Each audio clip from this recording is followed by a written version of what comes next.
Okay, if I wasn't an asthmatic then before, I think I am now.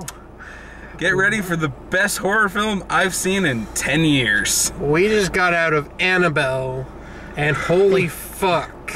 We're gonna be swearing a lot in this, because we were swearing a lot in the movie. This was really well done, by the way. It really was. Again, like Left Behind, the demographic was certainly there. Yeah. Teenagers who didn't shut up. 18-year-olds to young adults like us, waiting for a good thrill because, hey, it's fucking October. So, let's get this started. Right. You wanted to do this one. Yes, welcome back to Midnight Showings. Like I said, we got out of Annabelle, a horror movie about a family in the 60s. 70s, who first they're expecting, and they bring in... Holy shit, a doll!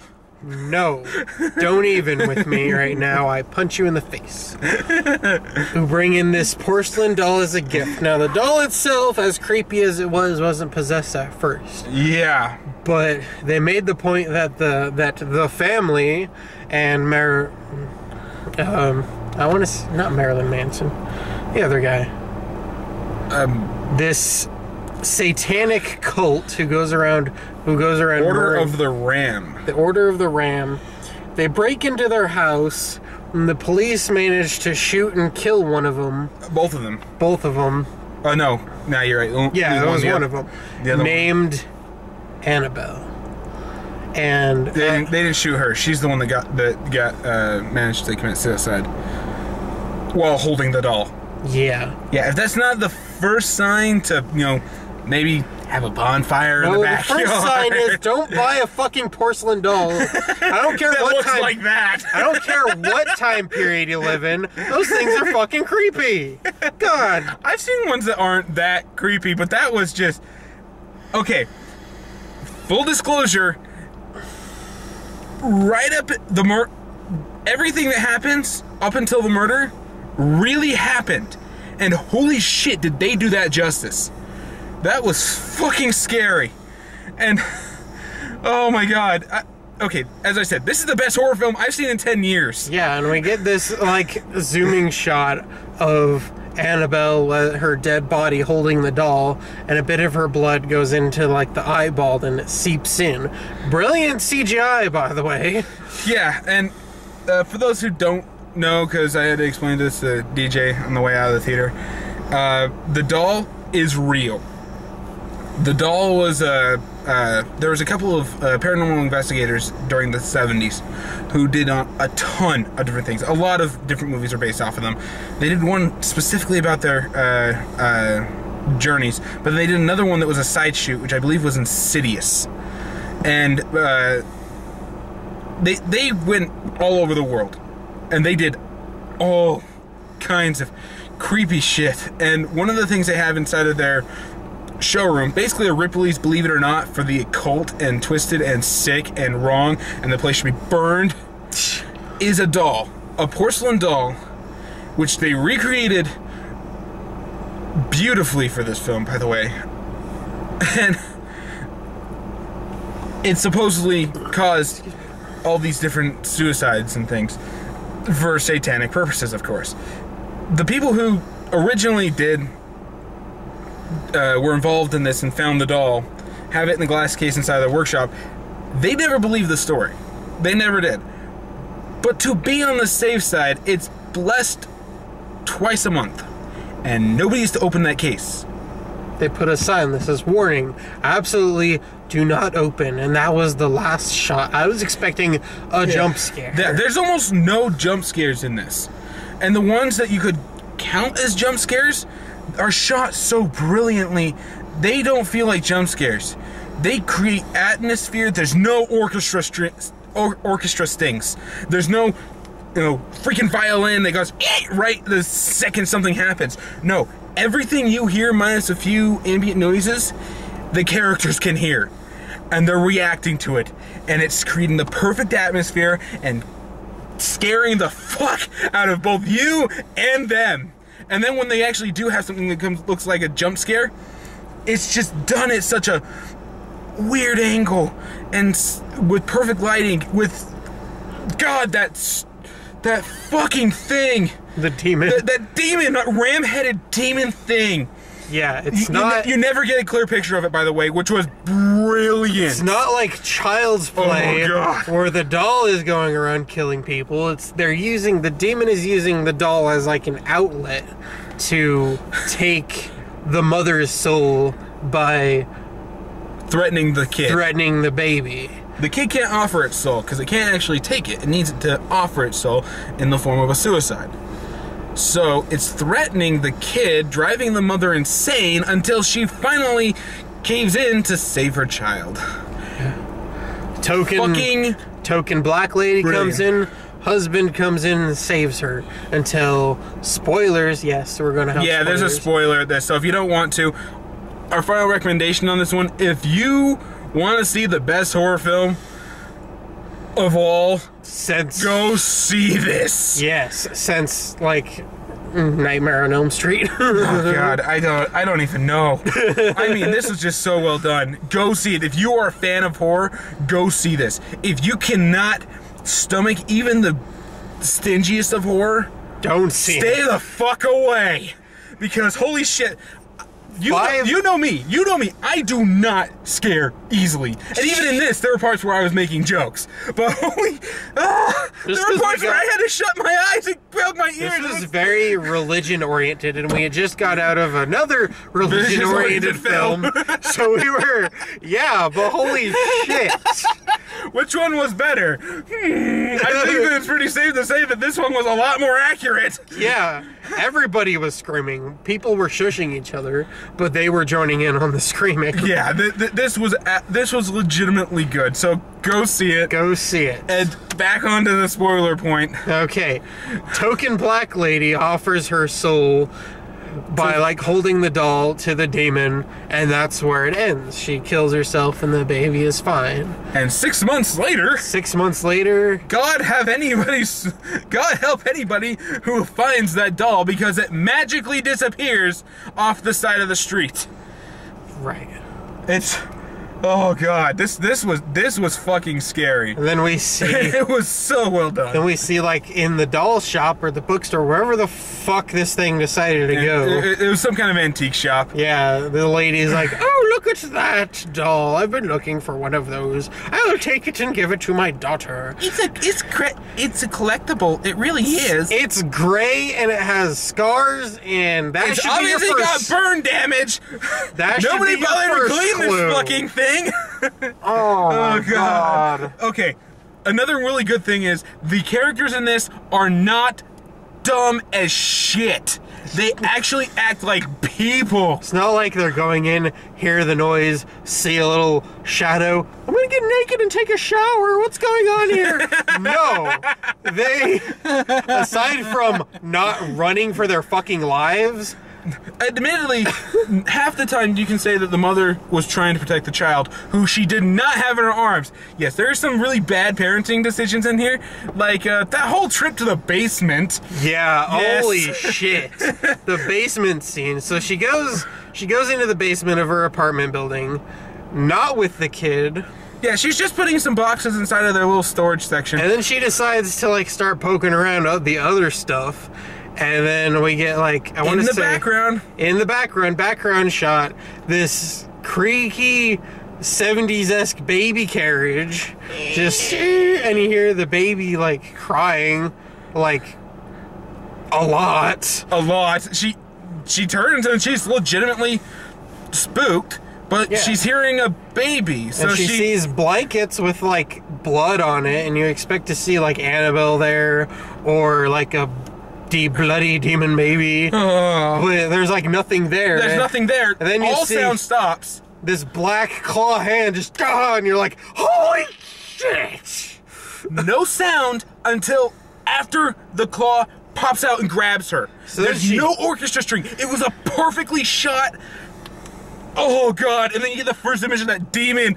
Oh. Yeah, then she runs back to the elevator, jams the thing, and you like can see the demon standing over the carriage, just staring at her, and the door's closed, and you expect the claw hand to like jam in the door and like get her, but she doesn't. So then she's like waiting for a while. We hear the creaking of the elevator, and the door's open. The door's She's open. Still in the basement. Still in the basement. Like, I don't think... The demon's still there! Still there, jams on the thing again, closes it again. She's got a wound from where it grabbed her, it marked her with an A. Yeah, so she's looking at that thing, like the anarchist A, the sign of the ram or whatever. Yeah. And then it opens again, still in the fucking basement! Yes, and she legitimately realizes that the elevator's not going to work.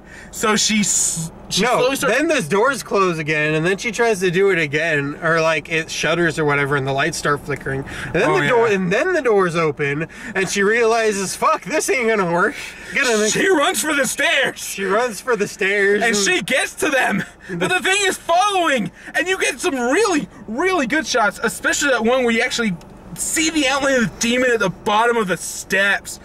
Oh my god! Oh my god! Oh jeez! Oh god! This was fucking scary. I mean, kudos to whoever directed this. Give that man an award. Give that man a cookie.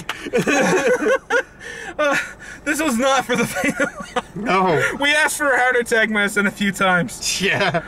And you know, I complained inside of the review with As Above So Below about the Sinister movie, where some of the jump scare stuff was just so dumb and poorly executed.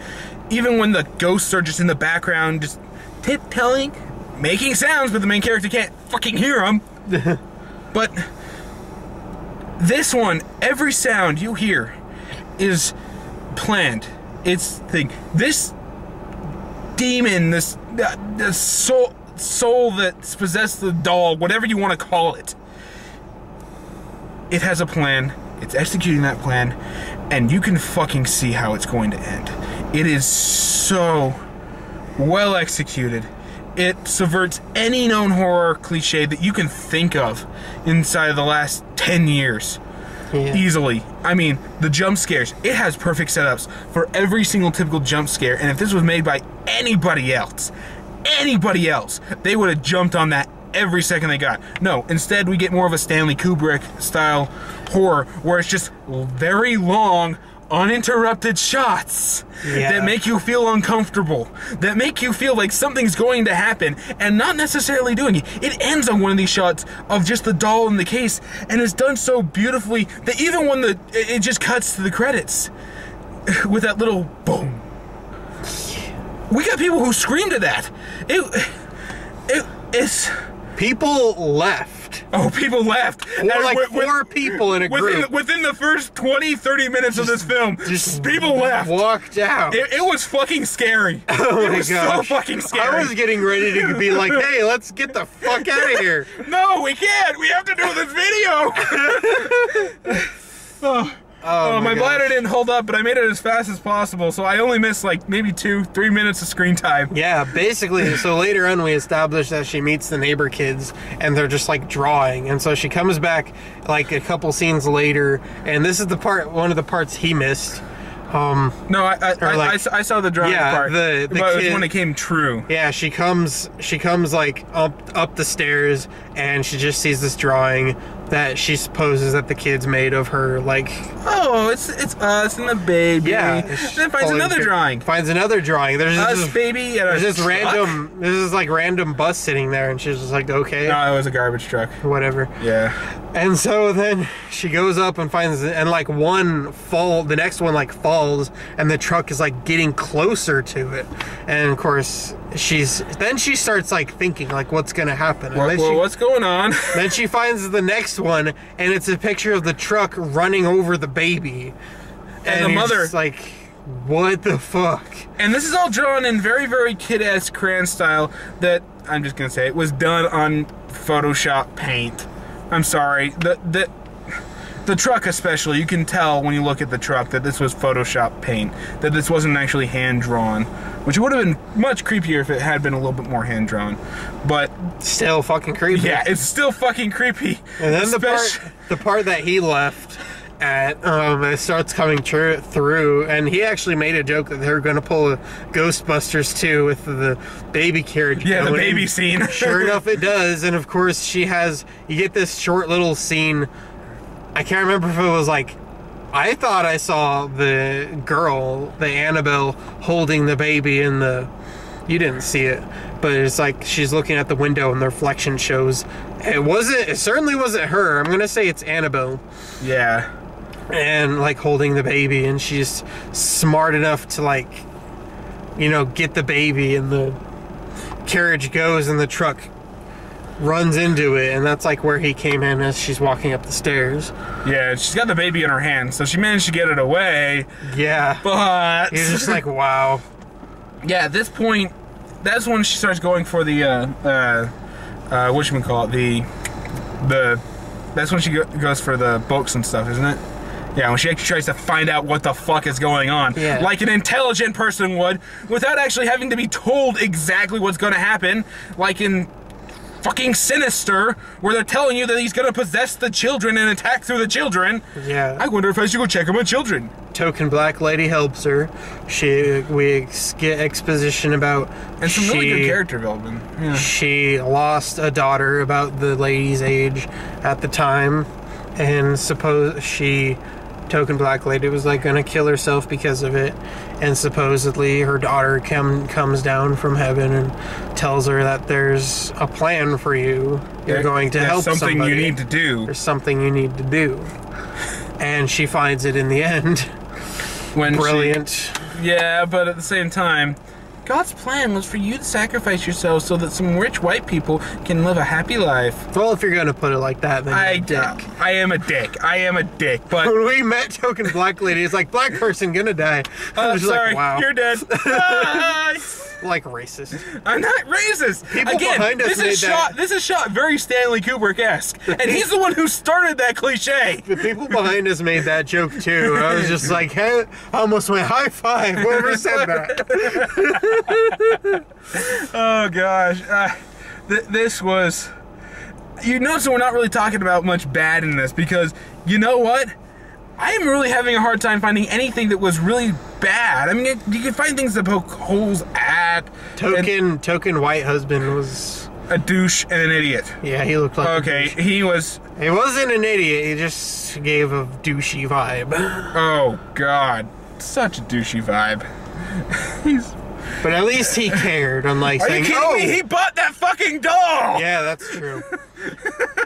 That fucking doll is gonna haunt our nightmares. Yeah, but at least he's like, instead of going, oh, you're crazy, I'm going to divorce you and let you deal with this yourself. He actually helped her. Yeah, he takes her to the church to get some marriage counseling after the obvious sociopaths who tried to murder her, well, stabbed her and everything, and then you get... then as soon as weird shit happens... Lovely makeup work on the priest, by the way. Especially when the demon is using his face to lure out everyone and get the door open. Yeah. Holy shit. They bring the priest in on this, and like he tells them what the devil is gonna do, and you doing it through this doll. And he thinks that if he can get it on a holy ground, such as the church, it'll be weakened enough that it'll leave him alone until they can figure out, they can call, again, the couple that I was talking about. He actually makes reference to them. He gets to the church, which is a lot farther than I thought he was going to get. As soon as he put it in the back seat of his car, I'm like, nope. We knew he was at least going to get hurt. We thought he was going to die. We all thought he was going to die. He didn't. Then we get a close-up on the doll in the back seat when he gets to the church. Eyes bleeding. And he turns around and sees the little girl. No, she's full grown in that one. When he turns around and looks at her. Yeah, the full grown. She got the freaking bloody chest and everything. He bolts it for the freaking door. Opens it. Boom! That scared the shit out of everyone. Yeah, it was shot so suddenly with no form of orchestra string. I mean, it was legitimately unexpected. Yeah, he gets thrown back He's in a pool of his own blood with the doll next to him. And then you just see the girl walk up and pick up the doll. It's just, what the fuck was that? So next scene, we see him in the hospital on IVs. Okay. There is one little thing that I thought of. The husband, I thought that this had taken place a couple days, like a day or two afterwards or something. But no, the husband was working the night shift when they brought him in. And he sat there and waited until the priest woke up. I'm sorry. Did you not think that, I don't know, hey, I'm at work right now. The priest just got in. Whatever you do, you should probably get out of the house. Okay? Find somewhere else safe. Go to a church. Stay there. Okay? We'll find out. As soon as he wakes up, I'll talk to him and find out what happened. I mean, you didn't think to warn your wife until after he wakes up and says, no, it's not after the baby's soul. It can't offer its soul. Yeah. And it clicks right there, which was a brilliant twist, actually. Yeah, so, usually we're always seeing the baby or the child or the victim one that... Yeah. So mom is with token black lady, having the time of their lives with the baby, sharing baby clothes. Yeah, and with the baby in another room. Yeah, it's not like we've been haunted or anything. So token black lady leaves for a bit, and then you just hear this pounding on the door. Yeah, she goes to the she looks in the peephole. She looks in the peephole and sees the back of the head of the priest, and is like, "Oh, Father, whatever your name is." Opens the door. Is like, hello? And he doesn't even turn around. You expect him to turn around and be like Annabelle or the doll, but you get a shot of his face. There's like demon eyes, black. This black, purplish, brilliant bruised makeup. It's like this big old bruise all over his face. Brilliant makeup. And just, may God have mercy on your soul! You're just like, wow. What the fuck? Lovely. Brilliant. It scares her back into the room, and the doors slam, sound shake. The black lady comes rushing out. We need to get out of here. Like, what's going on? Get the baby. And they hear sounds. The black lady goes to the door trying to get it open while the mother goes for the baby. They start hearing sounds. They all stop. And it sounds like the neighbors up on the up in the floor above, and they made the same sounds earlier, but now they're like a lot more violent. Yeah. Like looking around, and on the ceilings, Spider-Man style. Woo! Grabs the black lady, throws her through the door down the stairs, and then shuts the door and locks it. I mean, no orchestrating jump scare-ass thing. No, this is just, holy shit! Mom is holding the baby, crying, and then like gets up, tries to figure out what the heck's going on, and we see the doll sort of like sitting there in the background in the darkness, and sort of like no, she doesn't get the baby. The doll's sitting in the living. She goes in there, searching all the rooms where the baby's crying is coming from, but can't find it in any of the rooms. Goes back into the main room, and the doll's sitting in a freaking chair. The doll's just sitting there, and sort of like raises. What was that one part? Oh yeah, the one earlier. The one earlier. Yeah, the doll like sort of like sitting on the floor, and it just sort of like raises up, and I thought it was gonna be like what they did in Goosebumps in one of the. The obvious Chucky ripoff. Yeah, with the dummy, Night of the Living Dummy, where it's like a kid or a midget in a costume. But no, it's not the doll. No, the doll starts to. After it like raises straight up, it starts floating. No, it's creepy because it's like stands up where like if a normal person in a gown was standing up. And then it just starts raising up again, and there's nothing under it. And then we get a glimpse of the demon again. Yeah, well, first it showed the Annabelle girl on one side, and then it kind of panned to the other side, and you see the demon, like, kind of crumb off of it as the shot pans toward. And it's just, oh God, that was scary. You understand now the theme of this. This is legitimately scary. This isn't gore fest. This isn't jump scare you to hell. This is legitimate. This is gonna haunt your nightmares. You're gonna see this doll, and you're just, oh God. I mean, this is some Japanese Grudge 1 type disturbing stuff. Grudge 2 and 3 I hear suck. Okay. The Ring haunted me for a while the first time I saw it. The Ring was fucking scary. The part that caught me was just when the girl from Spider-Man style comes right down, right in front of Sarah Michelle Gellar's face, and like right there, and you see her eyes like spin. That part scared the shit out of me, but the rest of the film was kind of meh for me. You know me, I don't scare easily. But yeah, I think we should probably finish this up because this is the battery. He's already telling us that 2 movies is not the best idea. So yeah, if you're in for a good Halloween scare, go see this movie. If you're not, if you're the faint of heart, this is not for the squeamish. This is not for anybody. If you're not sure, probably shouldn't go. Yeah, no. If unless you're 100% sure that you can handle this, don't go. If you're anything like me, your heart will be racing within the first 5 minutes. Yeah. Then again, we had a preview for the movie Ouija, which might be another one that we're going to see. Possibly. I don't know. That one looks like it's actual jump scare fest. I mean, after all, we saw who the producer was. Oh, God. Michael Bay. Oh, fuck. Stay away from this. It's a second Purge. No, wait. They already had that. Oh, my God. It's a third Purge. Next, you're going to give us a video game called The Purge. No, sorry, that's Grand Theft Auto 6. My bad. Wow. So yeah, Annabelle. Yes and no. Yeah, if you're a fan of any form of horror and you think you can handle this, go see it. Go see it immediately. This is much better than that fucking Gone Girls. Yes, I went there. For all the girls who think that it's going to be amazing. No. But no, this was definitely not for the squeamish, though. This one is gonna put bad things in your head. Yeah, we're gonna go to Walmart for a while. Yeah, we're gonna walk around and try not to sleep. And then I might watch History of Power Rangers with Linkara. We need something a little bit more lighthearted. You know, I'm pretty sure that if we can find the ponies. No, we can find that might add more nightmare fuel. Alrighty. So many colors. So